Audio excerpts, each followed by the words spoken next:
Hey there guys, DMO73 bringing you a feature game today.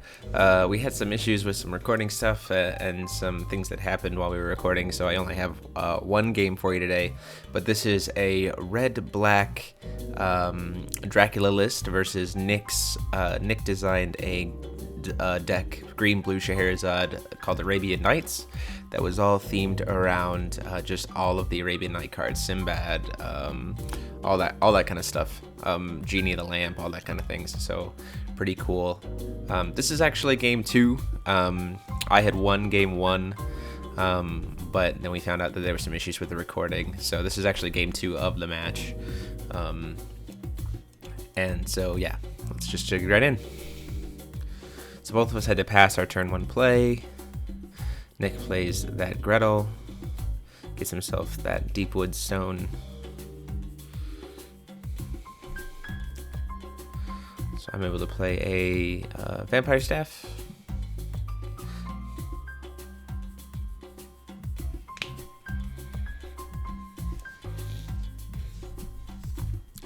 So the Dracula deck was designed by Tyler Norris and sent to me by him. He's one of the higher-ups in the Force of Will TCG US community, so it was really fun to talk with him about all this stuff. So what he did here is he played Sinbad and then played a Familiar Holy Wind and skipped the draw with Sinbad to burn my Vampire Staff for 300, then played a Flying Carpet and skipped that draw to burn my Vampire Staff for another 300. So that's the cool thing that Sinbad does, is he lets you do some pretty crazy shenanigans in terms of just skipping extra draws and burning things to keep things off board, which is pretty cool. So I play a Lord of the Bloodspeaker and search for another Laura. Typically, you think that normally people grab Carmilla, but more common right now is to use Laura for Laura, so you always make sure to have a play the next turn, and keep that monster consistency up. Plus, the Dracula deck uses Incarnation, so it tries to work on doing that. So he plays a Witch's Dagger on his Familiar Holy Wind, skips one of the draws to burn my Laura for 300, and then draws 2 cards. Very, very powerful trick there.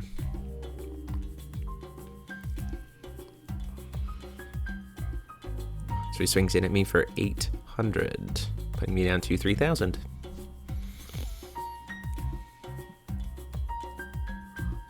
Does he see me get frustrated there because I left the wrong stone up, because I was going to be able to J-activate this turn.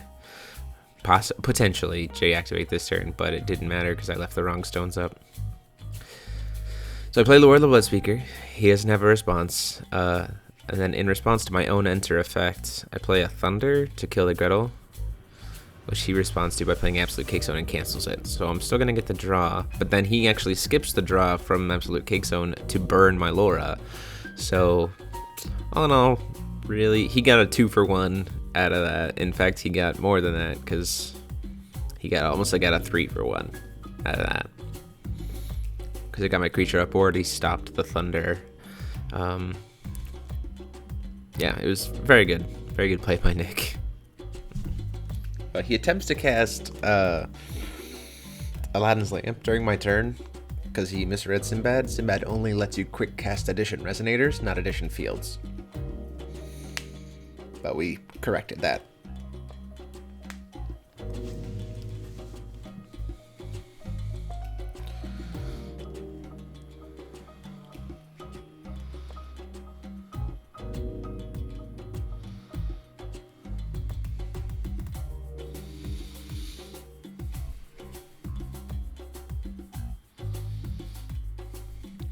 So right now, the thing about the Dracula deck is it hopes to try to get Dracula out as fast as possible, and just to start wrecking face. It's very aggressive. It curves out at around 5 mana, tops, and so Nick is just trying to figure out what exactly he wants to do. He's in a pretty good spot in the sense that he's got a lot of counter options available. So he swings at me for another 800, and I can't stop it, so it puts me down to 22. So before I J-activate, I say we're going to go ahead and try this again. I thought about doing Awakening at the end just to clear the board, but I decided that I want to try and go for a J activate. So also have a potential Servant of Vampire play. So there's a lot of things that I'm trying to figure out here. So I play Laura. I try and do the same thing I did before, of in response to the Laura playing a Stoning to Death on his Sinbad. However, he's got another Kick Zone, so the same thing's going to happen to me again. The smarter play here would have been to play the Stoning to Death in response to Laura's summon, as opposed to like while the summon was still on the chase, rather than after the enter effect. Because if I had done it on the chase, then he wouldn't have been able to actually get the burn from the Sinbad, because she's technically not on the field yet. So he would have still canceled the spell, but I would have gotten to keep my monster. But hindsight's 2020. So now that my J-Activate play is not going to happen, I can tap for a stone and put out that Vampire Servant. At least have some kind of board presence. Not that it helps, because he has flying creatures.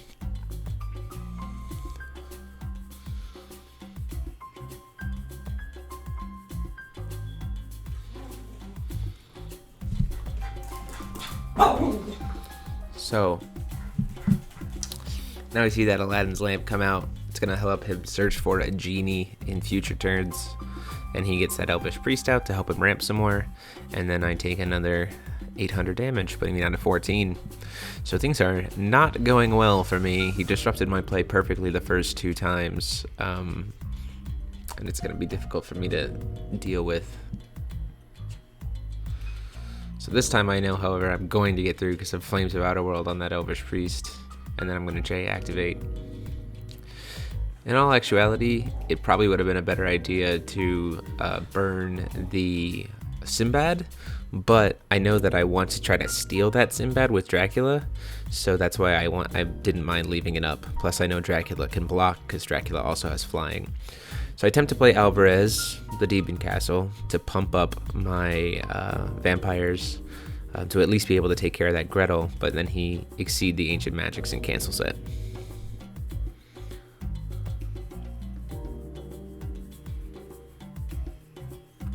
So what he does is, at the beginning of the main phase, he reveals his hand.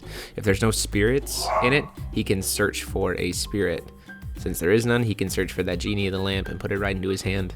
Very cool card. I think Aladdin's Lamp is going to get a lot more use in Millennia of Ages once we get the Sages. But it definitely fits in with the theme of the deck, and so it was cool to have that happen.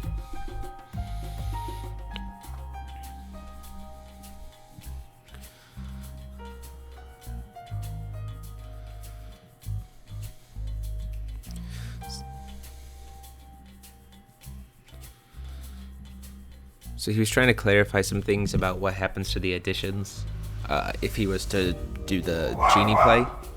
I was just clarifying for him that the stones will, or that the flying carpets will fall off once he plays that Genie. So yeah, I'm explaining that to him really quick. So he swings in, and I go ahead and block with Dracula on the Sinbad play. And then because Dracula killed something, or something that Dracula did damage to is sent to the graveyard, I actually get to steal it. So now Sinbad is on my side of the field, and he is a vampire, as well as a nightmare. He gains vampire and nightmare. So he swings in for 200, and I take that.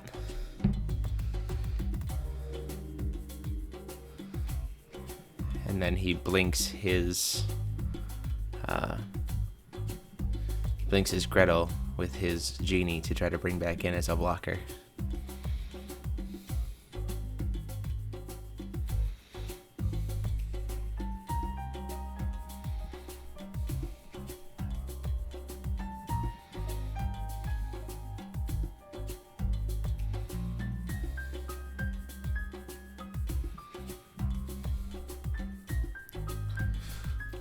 So the camera somehow got knocked out there, but it's okay. So I grab a Laura, the Blood Speaker, to search for a Carmilla.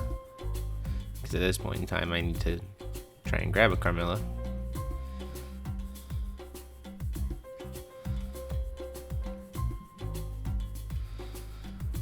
And I need to start putting damage on board pretty quick here.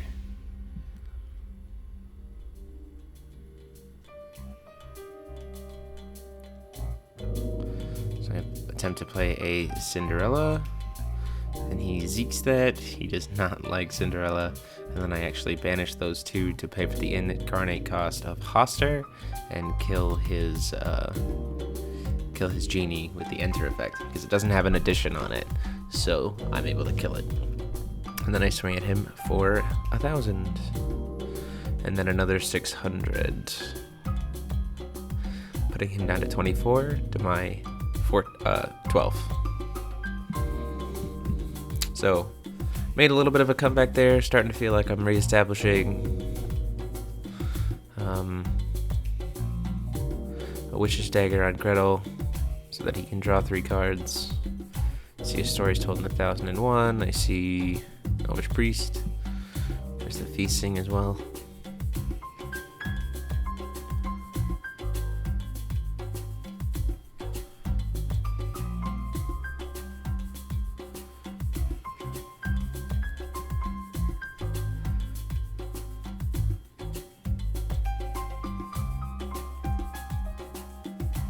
And another Sinbad is back out, so that Arabian Nights stuff really coming through.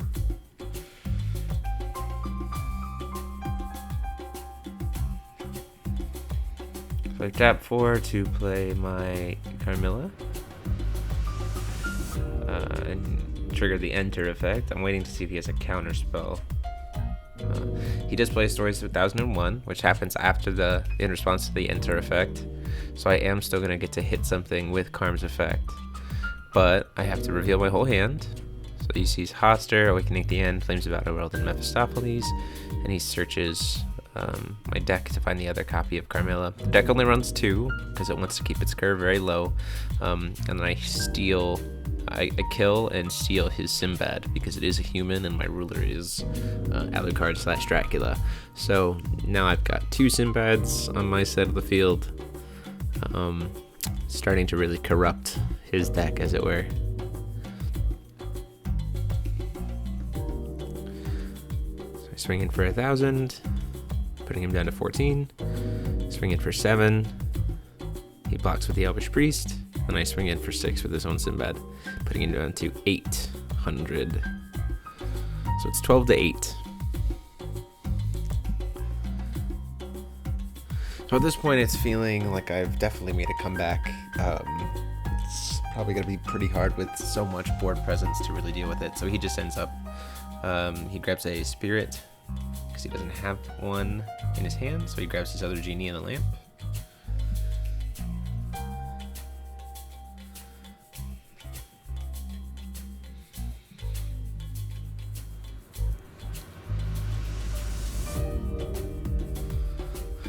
So he's in a pretty weird spot here in the fact that I have flying for game with Dracula, and there's, unfortunately, unless he gets something out with that flying carpet, it's going to be hard for him to deal with.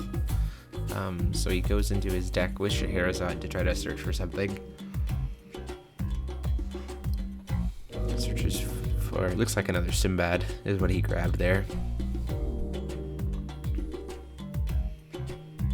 Pays the 2 to summon Sinbad, and pays 1 more to put a flying carpet on him, because he's hoping to try and block my Dracula, and then he draws another one with the familiar Holy Wind. So he's all tapped out, which puts me in a pretty good spot, actually, especially since I top decked into Duel of Truth. So I can have Dracula and his Sinbad fight, and because Dracula dealt the damage, not the card, I actually get to steal the Sinbad. So I have all 3 of his Sinbads, so at that point he just scoops, because all 3 of those Sinbads are just going to swing at his face. So that's kind of the whole point of the Dracula deck, is just to steal their own monsters and use them against them. And so even though it was a rough start for me, once it got going, it was kind of hard to stop. So yeah, there you go, guys. That's the decks. Go ahead, like, comment, and subscribe. Tell me what you thought of the matchup. Unfortunately, again, sorry that we only had the one game to show you because of the recording issues, but the deck list will be up this Saturday, and I would love to know what you guys thought about these two decks, what you plays probably maybe you would have done differently. And as always, guys, this is DMO73 signing off.